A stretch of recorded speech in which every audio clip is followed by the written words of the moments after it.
I'm a proper country girl at heart. And I love a girl who is not afraid to, roll up their sleeves and get their hands dirty. You do this on a regular basis. What a beautiful introduction. You're very good at that. But I'll take it. I so admire what you have built. I really do.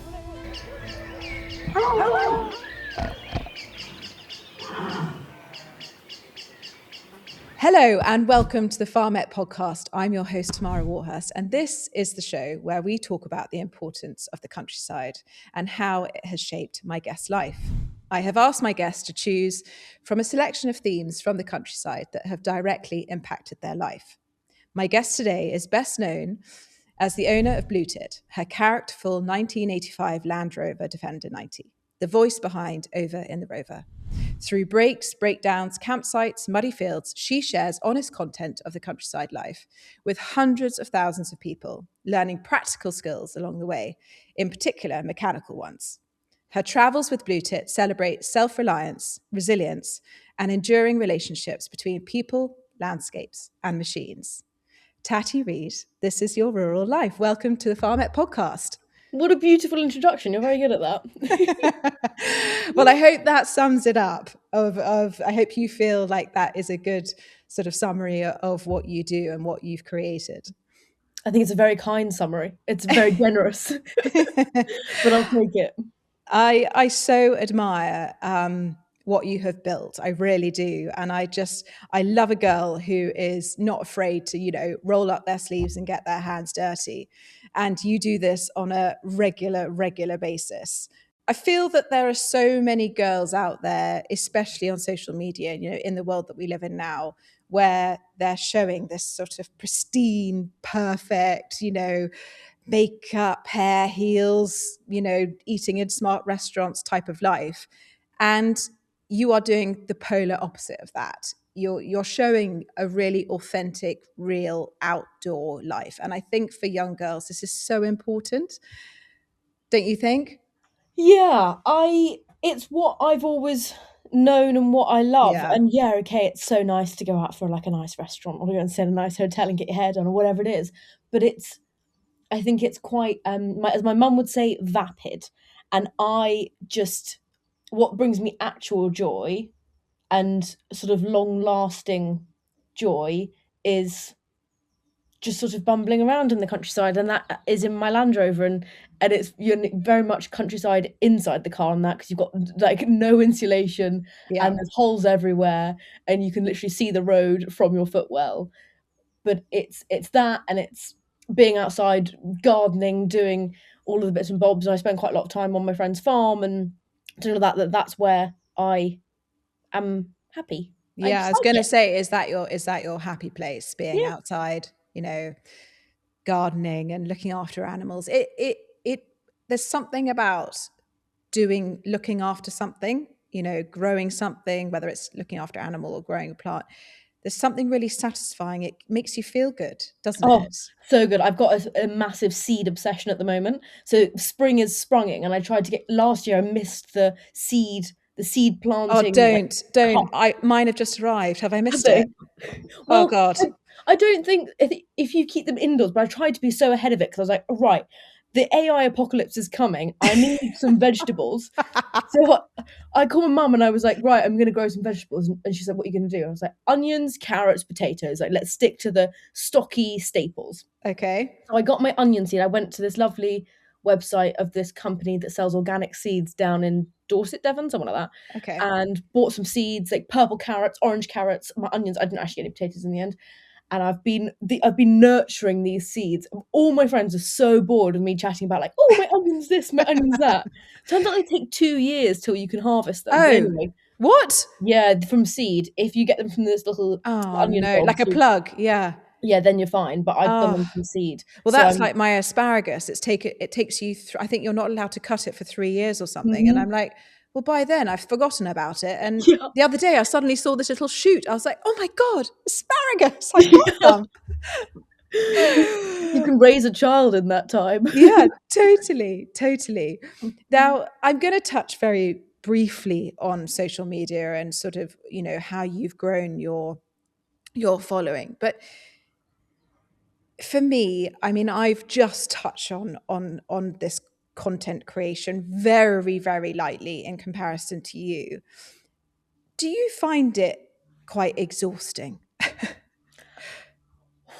It has its ebbs and flows like any Yeah. job, and it's a weird thing. I know people say, "Oh, I wasn't expecting it to be my job," but like that's not the way that I ever pictured my life to be. Yeah. So Yeah.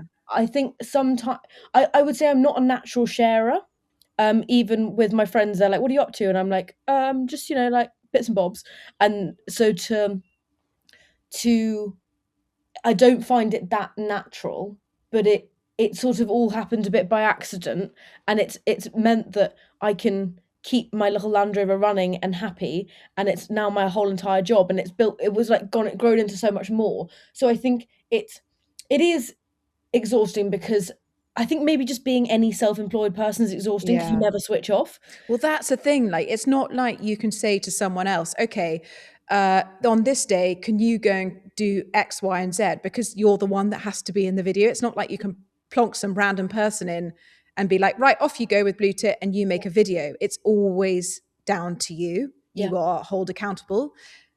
And I like it like that because I like to have The control. the control and the way Yeah. it's sort of crafted. And I know that Yes. I think people are starting to realize that content is, as you know, the more of it gets pumped out, it's amazing and it can be a tool for so much good. But Yeah. I think people are starting to realize that actually everything, not in a bad way, but is curated, and people are putting out stuff that they want to in the way like I'm not going to do a video about me emptying my dishwasher, even though it's something I'm doing. It's like Yeah. it's not really relevant. Yeah. So everyone in some way is curating that, and I do enjoy the craft of how to do it, and I don't think I'm very good at it, but I'm trying to I think you're learn. brilliant at it. I mean, I need a lesson or two for sure. I really wouldn't be very helpful, but like the passage of a story I find sort of interesting, and it's the figuring out of how all of those things work that I Yeah. think keeps it fresh and interesting and new, and then you can do start little businesses on the side and all of Yeah, that exactly. stuff. Well, it is. You are an entrepreneur. You are growing a business from scratch into something, and you have no idea where it's going to go. And I think you just have to, test out those tree arms and see which one grabs and go for it. Yeah. Really. Now, talk to me about cars because you're not your stereotypical girl. How did you get into cars? Where did this all start? Well, I would say I got into Land Rovers and then cars came second. So I was introduced to Land Rovers 4 or 5 years ago. I can't quite remember. Okay. And I had plans to go on a bit of an adventure around France with a roof tent. Anyway, kind of plans fell through, and I was then carless. So I managed to figure out a way of buying my own Land Rover. So I met this lovely man who is called Steve, and he knows everything there is to know about Land Rovers. And he said, right, well, this one will do if you want to go on an adventure. This is, petrol, it's very fixable, it'll be fine. And he's Okay. like, I'll do a total rebuild on it, and it'll be great. And so I was like, yeah, sold. I was sold the dream. And a few months later, we were pootling around the whole of, Europe, really. And on that trip, I was living out. Well, the car in question is my Land Rover Blue Tit. Okay. And I was living out of her for 2.5 months. I had friends come and join. We had a roof tent on. It was like built a little kitchen drawer system in the back, and it was me, Blue Tit, and occasionally a friend or two against the world. And I had never done like Wow. much traveling, and we were breaking down the whole time, but we were meeting so many new people and seeing the world, and it was a very interlinked relationship, and still is, because of that whole trip. Yeah. Is Blue Tit's taking me on this adventure, and I'm trying to keep her going on this adventure. But how did you know if you broke down, how did you know how to fix it? Or did you just sort of find your way to find someone to help you?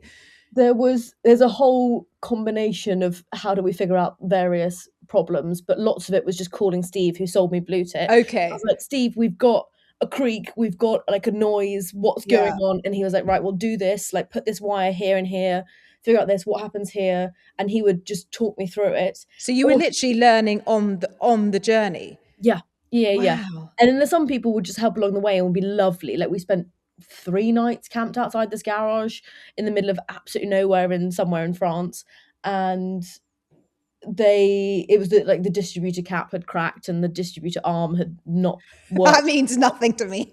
The bit that sends the spark round, which means you can get the sparks in all the cylinders. Okay. So quite a big problem, but a relatively small fix. But we were waiting on parts and stuff, and we ended up camping out there for 2-3 days.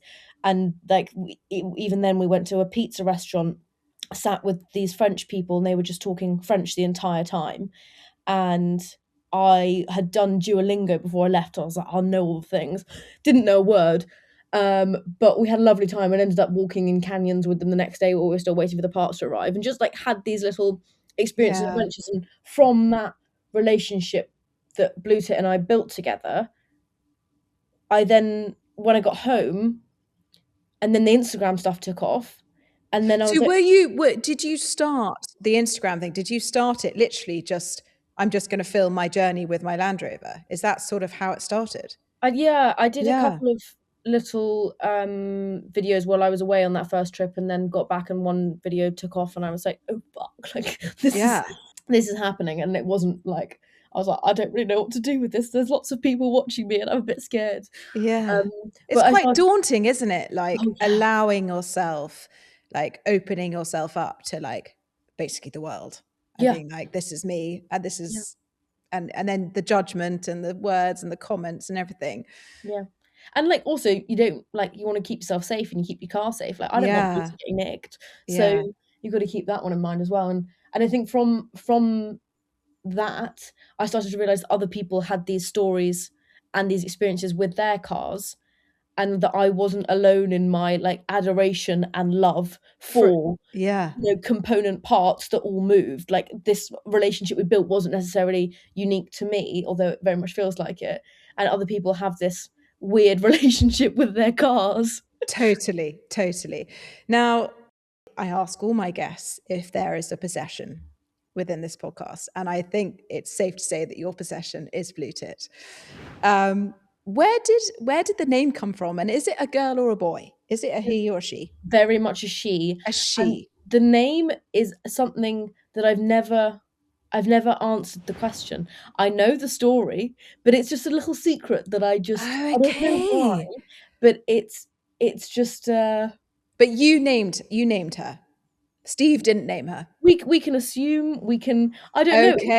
For literally no reason. I've just it's never been explained, and I kind of like the mystery. I think that's fabulous. Now, for those that are listening and not watching, and for those that don't know, you're having a little party. I'm having quite a large party. A big party, sorry. You are having a huge party for Blue Tit. And why on earth are you having a party for a car? Tell me about it.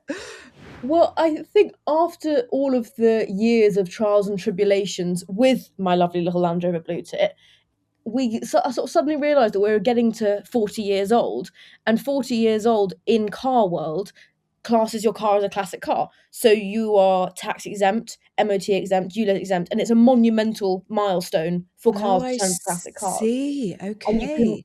It's a very exciting milestone. So I sort of sat pondering. I was like, I want to have, because Blue Tit's very personified in my life. Like she is very much a being. Yeah. And I was like, well, if someone's going to turn 40 and it's so important, we've got to have a birthday party. And I would say one of my stumbling blocks in life is not really doing things in halves. So this idea grew and grew and grew, and I'm now hosting Blue Tit's birthday party festival on the 16th of May at East Nadir Park. So we've like rented out the ginormous deer park in Herefordshire, and we've got live music, we've got fake games, we've got like all the food and drink being out of Land Rovers, we've got market stalls, we've got a Land Rover DJ, we've got off-roading, like we've got Land Rover parades and dog shows. It's like it's turned into this ginormous festival. We've got thousands of people coming and like hundreds of Land Rovers. Oh my goodness. But it's a celebration of like the countryside, and also obviously Land Rovers, classic cars in general, but also what brings us all together. And I Yeah. wanted to I think people on the internet claim a community, Yeah. but it's very one-sided. It's like, Hmm. hey, hi, like, I'm having a great day, and everyone's like, oh my god, you're having a great day, woohoo, go you. There's nothing in return. Yeah. And I really wanted to create a proper, actual community and event where people can actually have a giggle and understand, if they don't already, which I think probably most of them do, but understand the fun and the joy that these vehicles and how they bring us all together. And it's very exciting because it's feeling like that's very much happening at the moment. We've got a couple of weeks left to go, but yeah, to create proper community is the Yeah. plan. Yeah, and for me, Farmette, this is something that I am so passionate about, is how important rural communities are, and bringing them together, whether it's through cars, whether it's through horses, whether it's through walking, dogs, animals. It These communities are what keep us all thriving and support one another. And I think it's so cool that you are going to bring this enormous community of people together. And whether they know about cars or not, it doesn't really matter. They want to experience it and they want to be involved. And I think meeting new people, and I think it's so cool. I really do. I'm so excited to see everything about it. How have you found the organization of a big event like this? Have you done any event organizing before?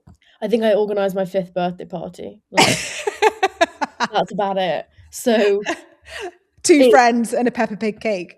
and there was a jelly cake. Oh, a My jelly mum, my cake. mum did it. It was amazing. It was multicolored jelly cake. I am finding it very exciting. Fantastic. We're moving forward. It's a hell of a lot. Yeah. And I now have got 2 full-time jobs. Both of them are like more than full-time. So Yeah. it's great, and I'm very much looking forward to seeing everyone on the day and like seeing all of that. But I'm also very much looking forward to not having to organize it, Yeah.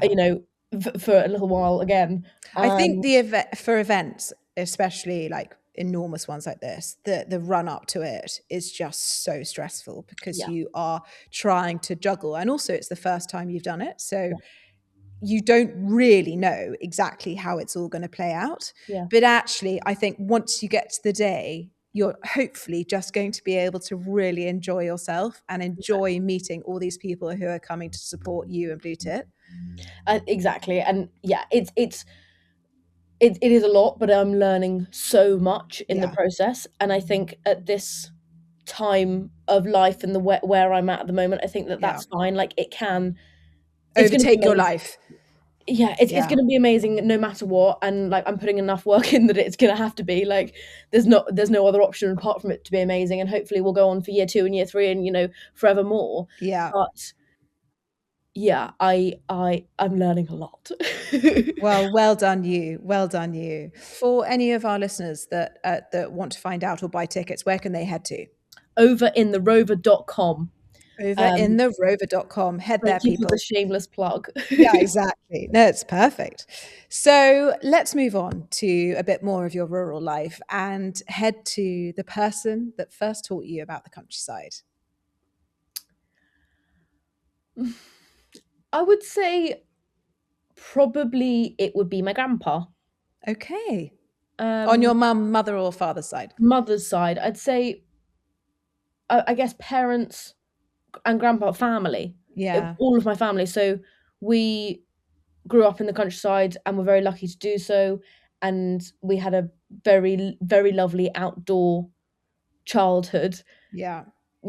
My sister was really into horses and ponies. So when she was 4 or something like that, we got a little pony, and he was the same age as my sister at the time. And then we started to become more and more and more of our lives. And then I had a little pony, and we were just running around. There's lots of ponies, and but Yeah. it was fantastic because it was always very much ponies first. Like, you need to go muck out, you need to feed them. Yeah. It's raining, it's snowing, Yeah. it's Christmas Day, it's Easter Day, someone's died, someone's been born. Doesn't matter. Those ponies need sorting out. Yeah. So responsibility, resilience, bad weather isn't bad weather, etc., etc. You learn very quickly, and that was fantastic. And we'd always go up to all of mum's side's based up in Norfolk. So we'd always go up to Norfolk every holiday, any long weekend we possibly could. And grandpa, my uncle, like everyone's grown up on the farm up there. It's all arable. And so grandpa would explain things and he'd show us things and we'd sit in the combine and we'd, go and have a look at the sugar beet. Yeah. And he'd always have the radio playing because I don't mean playing, like, the farm radio. It's like, Yeah. I've just chopped my leg off. Oops. That one. And so that would be going on 24/7, and he'd have his porridge in the morning in his Y fronts, head out to the farm. We wouldn't see him again till In lunch. his Y fronts. Always. And I think it was, I saw the constant hard work and dedication from sort of all aspects, from anything from like ponies and farting around at pony club to we're working a proper commercial farm to everything in the middle. And I've always just admired how hard these people work. Yeah. Yeah. Well, I think, that has sieved down through to both you and your sister, who I actually know, Minty, very well. And I think both of you, it seems to me like that has sieved down that hard work ethic to you both. And your grandpa sounds like a legend. Is he still alive? Unfortunately not, no. But he was absolutely fantastic and hilarious, sort of wonderfully grumpy, but not really, like a sort of a front of grumpiness. And just when you got a giggle out of him, you felt on top of the world. But it was like a win. It was like a win. I got a laugh out of grandpa. Yeah. Exactly. He was absolutely amazing. He would have loved Blue Tit, wouldn't he? Well, I think yes, very much. I think he had a 90. I think I've been trying to dig it out from my family what Land Rovers he had. And they're like, oh, well, I think it was blue. And I'm like, a bit more detail here, please. Yeah. But I think he had Land Rovers. But when we were little, like cars never really featured that much. It was lawnmowers. Tractors and lots of tractors, I can imagine. Exactly, and tractors. Yeah. But not really cars. So I think he would be pleased that I was being practical and that I was happy toodling on in my little life. Yeah. Oh, that's so lovely. So with talking about your grandpa and Norfolk, is there a countryside place that really feels like part of you, like you belong there? And if so, where is it? I would either say Norfolk and maybe, I would probably up there as either Norfolk or where I live at the moment. Norfolk is, because we've always been going up there since we were tiny. Yeah. The drive up, and there's a big column on the motorway, dual carriageway, whatever it is. Yeah. And there always used to be pig farms there. So we get to the pigs, and that would mean that we were X distance away from where we were going. Yeah. There's always landmarks. I have that in my childhood, like remembering trees that I drive past now, and I'm like, oh my God, I remember that tree. Or whatever. Yeah. Yeah. Exactly. And we'd always call Granny and she'd say, oh, we've got, would you like to have a cake? Or, she's an amazing cook. And so Norfolk being up there, and like we'd walk down to the meadows and we'd, sit in grandpa's tractor, or we'd go to the beach and we'd eat crab or, whatever it is up there. Yeah. But also where I live now, I adore it, and it's deeply in the middle of the countryside, and all of my friends all living in London and having a great time and, being silly and getting drunk and going to the pub. And it's great. I can walk to the pub from here. Yeah. But it's gorgeous and very remote and very lovely and very peaceful, and I'm starting to feel like it's a little like that's me. Yeah. Do you ever get to the city? Do you ever get to London? Because I sometimes do go now, and I actually find it really overwhelming. I find the noises, the sounds, the smells, I'm like, I almost get anxious. I sort of arrive there and I'm like, when can I go back home? When can I go back home? But sometimes I don't really understand how people do it, because I'm like, and they're sitting sort of on a bench or like on the side of the road or in a concrete piece. I was up there a couple of days ago, and there was just people just sitting on concrete, like having lunch, and I was like, that's not fun. Like, what are you doing? Go and find some grass. And I had somebody come around here the other day for a work thing, and they put their hands on the grass And I was like, "Are you good?" And she's like, "Yeah, I'm just touching the grass." And I was like, "Okay, cool." Like, sure. Because it just doesn't happen, and there's such a disconnect now. It's very much like city Yeah, to it's country. city or country. Yeah. Yeah, yeah, I like it to go and, like, visit friends. I really like going up there, but it's very much a sort of 12 hours and I'm done, yeah. and usually involves a few beers. And it's nice to be able to go, but I think living there, quite Not overwhelming. for you. Not for you. Yeah, Have you I lived did. I lived in London for 15 years. Yeah. I went to university at Newcastle, and then up in Newcastle at Northumbria, and then I went to London and lived. My first ever job was in London. And then when I got married, I mean, I've been born and brought up in Wales, Dorset, Yorkshire. I'm a proper country girl at heart. And so when I met my husband, he was a farmer in Warwickshire. I was like, thank God, Mm. thank God, Yeah. that I get to move back to the countryside where I feel I belong. Yeah. So with where you live now and the Norfolk, is there a sound or a smell that you remember smelling? Like, when you're driving up to Norfolk and you open the window, was there a sort of particular smell that sort of ignites a memory or emotion? Jokingly, I'd say car vomit because I get really car sick. Oh So no. me vomiting in the car, I'd say is a notable smell. But I mean, anything. I think a lot of people would have just cut grass. Like, it is the most. Yeah. We've gone through the depths of winter. Spring is here. Let's chop the grass, and I think that is a very nostalgic and lovely smell. But Do you know even what? just That is my worst smell, because I have really, savage hay fever. oh no, Savage hay fever. And so that moment when I first smell cut grass, I'm like, oh that's you no, done. oh no, uh-oh, get me to the pharmacy and get those pills in me now. Oh, that's so I annoying. know, and it's really sad because it is a wonderful smell, cut Yeah, grass. But yeah, it wouldn't be my favorite smell. But yeah. I'm really happy that it's yours. Well, that and like just it sounds silly, but like cow and horse poo, Yep, very nice smell, really, if you think about it. Like an old shed that once had cows in, that's now dusty with a couple of things that don't really work in. That yep. is a very lovely smell. It is, but sort of a pile of rotting manure, I would say, is not the best smell. Mm. So we are going to move on to your animal. And I asked my guests to choose an animal, and it doesn't necessarily have to be one that you own, but it's an animal, wild or domestic, that has sort of become or has been part of your story. Have you got an animal? I would say at the moment it's probably my friend's dog Copper. And I think I can kind of see future me looking back on current me, because I look after Copper. My friend works abroad quite a lot of the year, so I look after Copper the dog when he's away. Okay. And what is Copper? She's a little Cocker Spaniel, and Sweet. What she's color? lemony, foxy red, but Oh, mostly like a lemon beautiful. one. She's gorgeous and just fantastic and amazing and just the best.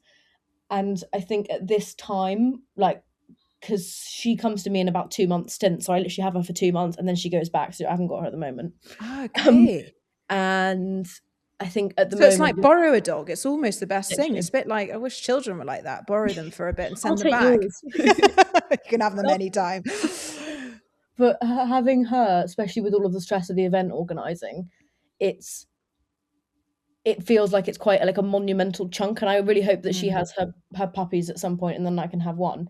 But because I'm away quite a lot for work stuff and it's, busy, being able to have her and be like, right, I've got her for 2 months, then I can go and do abroad stuff or whatever is required. yeah. But she gives me the structure, and obviously living in the countryside, there's few people around, so Yeah. she's my forever Companion. friend. Yeah, Yeah. and she'll sit there and we'll go on lovely walks and we'll go and see the new season springing or falling or whatever it is, Yeah. and we can just do that together, and she's always there and she's ready for a little stroke, or she's just got so much personality, and I just love her to bits, and I very much miss her now she's not here. But she's a big part of my life at the moment. And Yeah. Do you find like if you're feeling, I mean, I find with dogs, and I'm not going to talk about it too much because I actually lost my dog last week. Oh no, I'm So I so don't want to get upset, but I find that they bring you up when you're feeling down, and they're also a very good leveler. Yeah. You know, when you're getting a bit, I don't know, above yourself or something, they do a poo on the doormat and you have Yeah. to come down in the morning and hopefully not step in it, but clean Yeah. it up, and you're like, oh my God, you Yeah. know, Yeah. back down to reality. Big time. That, and also if you want a bit of that Land Rovers, you're like, oh, I'm feeling top of the world, let's go. And you're like, I'm not going anywhere. Cool. Yeah. But they are, and they're just infinitely, especially Spaniels, joyful and simple. Like, take them on a Yeah. walk, they're happy. Yeah. And I love her very much, and she's very much my friend, and it's nice. So I'm hoping she has puppies quite soon, because That would be so cool if you could have one of those. That would be lovely, wouldn't it? I know. And with your Land Rover, or in fact, you know, walking or on all your adventures that you've been on, I mean, you've literally traveled the world so much with your job. Has there been a moment where you've been caught out in either typically British weather, where you get sun, hail, rain, snow all on one day, or, you know, is there a part, maybe a favorite season, or like harvest or lambing or bonfires that you feel, you know, that really makes you smile? I think it is coming in to summer. It's the spring summer transition, because with a petrol engine, as is in my Land Rover, Yes. temperature is surprisingly important, because you've obviously got the volatility of the fuel itself. So in the summer, we've got a lot more easier of a time starting up the engine. Oh, I see. And it also means that when it's warm, I can stay in the roof tent. So Yeah. summer, Landy starts and we can go camping. So Great. to me, that's like, great, let's go. Whereas winter, car doesn't start, you know, it's dark, it's really crap trying to fix that on the driveway when it's 3 o'clock and it's already pitch black, and you can't go anywhere really. Yeah. And also driving, if you have a breakdown in the dark, you know, it's things to be aware of. Whereas summer, the world's your oyster, you know, adventure is nigh. Yeah. Have you ever gotten like properly stuck before in her? Like broken down, or Yeah, like no, stuck in the like mud? as in like stuck in the mud, or like going across a field or water, or No, because she's a Land Rover, and Land Rovers are the absolute best. So okay. they not in Blue Tit. I've seen lots of other people in other lesser cars Yeah, get stuck, but Blue Tit, she's pretty good. she's And reliable. yeah, well, I mean, apart from mechanically, but you know, Yeah, just to go off-roading, she's mega. And everyone that I see off-roading is always very surprised, because she's so original. So people are like, well, you haven't modded her, you haven't lifted her, you've not got a snorkel. Why is she so good off road? Because Land Rover made them like that. They just yeah, are. yeah. So, So to anyone who is thinking about buying a sort of off-roader, or a car that they can drive across fields or go on adventures, like, would you say to them 100% buy an old Land Rover over a new one or a new car? I think it depends what they want. I, Okay. I think if it's, you know, your everything and your daily, and it depends what your situation is really. Yes. If you've got tools, if you're a bit practical, if you've got people you know that are practical, then wonderful, perfect, like the best car in the whole entire world. And I would always say go the oldest you possibly can, Yeah. because they're so simple and light. And I mean, the Series 1 Land Rovers were literally like farming vehicles. That was their whole job. We've got quad bikes and, you know, Polaris and that lot now, but the Series Yeah. 1s used to do that, and they used to go all across the field. And Blue Tit, in her previous life with her previous owners, did that. That. And that's Yeah. very much their job. So they are absolutely fantastic, and that's what they're made for. They're not meant for motorway miles and sitting at 70 miles an hour, because they just whine and hate it. So Yeah. bumbling along is very much their happy place, and if that's what you're doing, then they're the best car in the world. Oh, so cool.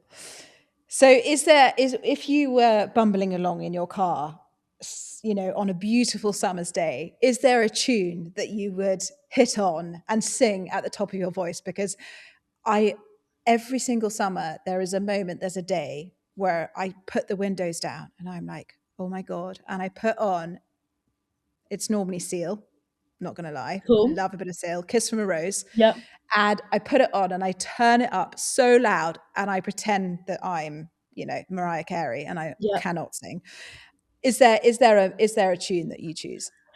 There is a few. It sort of depends. I wish I could join you on the singing front of that, and I literally can't, because if I stop in traffic, because you've got such thin aluminium doors and like glass windows, there's no Yeah. sound barrier, so everyone can hear you squealing out your lungs. And also with no sound system, I just carry a little Bluetooth speaker around. So we very Oh, so you don't have a sound system in her? no, I just have a speaker that like was my dad's Bluetooth speaker. So Okay. anything that's got like high pitches, Yep. you got to find the songs that cut through the Land Rover noise, basically. I really like Stumbling In. I don't even know who it's by, but it's like, stumbling in, do do do do do, foolishly laying my heart on the table, stumbling Oh my God. in. I have to say I haven't come across that one. Or maybe I have, but I haven't quite got it yet. You wouldn't know my rendition. That and my cousin introduced me to this lovely song by Ella Henderson called Filthy Rich, and it basically just sings about how all of the wonderful people and things in her life, doesn't matter how much cash she's got, she's just like, I love these people and I am absolutely loaded because of them, like not financially, Yeah. just heartfully. Oh, that is the best, isn't it? Yeah, Yeah. especially with like little kids in the car singing along. And if I'm ever up in Scotland driving my cousin's kids around and they're like, they love the bar song. It's like, someone pour me up a double shot of whiskey. And it's like, I love that one. Yeah. There's the 3-year-olds in the back being like, come on, give me a double shot of whiskey. And I'm like, Laura, no. Yeah, but there's a naivety, isn't there? It's just wonderful when little Yeah. children sing. It's like my girl's singing Taylor Swift, and I'm like, oh God, some of these words are a little bit full on. But anyway, keep going. They don't know, and it's great. Yeah. Oh, it's just been so wonderful talking to you, Tati. And I just want to finish with a closing reflection. If you could take one thing from your rural life into the rest of your life, a value, a habit, what would it be? Or if you could return to the countryside, if you could go to a place and a moment, just for a minute, who would it be with and where would you go? I would go with my cousin's kids somewhere camping in the back of the landy because they're tiny and they think it's hilarious. Yeah. And I would want to show them all of the bits that I love. Go to Wales and show them the lovely Welsh countryside and share that experience with them because I think everything's made better with tiny people around. So I would That's where think you I'd go. share that with them. Yeah. And that's the plan this summer. I'm trying to steal them and take them away. Oh my God, you sound the dream. Can you take my kids away? Yeah, sure. 8 weeks in the summer holidays. What am I going to do with them? I'd be like, I know what you're doing. You're going on a camping trip. Yep. And they love it.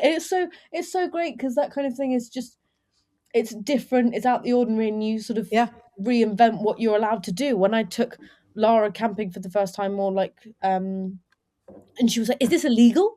And I was like, "No, it's not illegal. Like we're totally fine." It's illegal. Yeah. Oh. I think sharing those bits with tiny people is fun. Yeah, it really is. It really is. It's a very sort of everything with children is enjoyable because there's just such a joy to their life. They don't know about anything bad, and you can just enjoy those real moments at that time and be super present. Yeah. Oh, Tati, thank you so much for joining me on this podcast. And thank you to everyone for listening or watching. Please share and subscribe on YouTube or wherever you listen to your podcasts. I will see you next week.